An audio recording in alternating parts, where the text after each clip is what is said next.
BJP নেতা দিলীপ ঘোষের স্ত্রী রিঙ্কু মজুমদারের একমাত্র পুত্র সঞ্জয় দাশগুপ্তের রহস্যজনক মৃত্যু।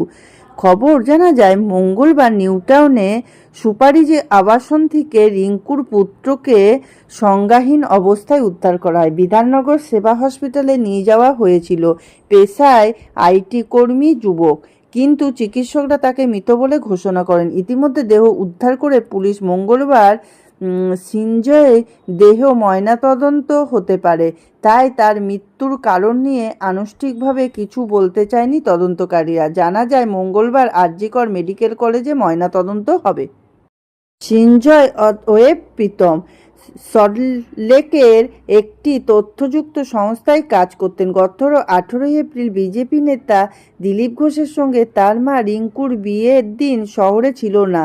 25 বছরের যুবক, তিনি বন্ধুদের সঙ্গে বেড়াতে গেছিলেন, তবে জানিয়েছিলেন কলকাতায় ফিরে দেখা করবেন মায়ের সঙ্গে, দুজনকে উপহারও দেবেন, মায়ের নতুন জীবনের জন্য শুভেচ্ছাও জানিয়েছিলেন।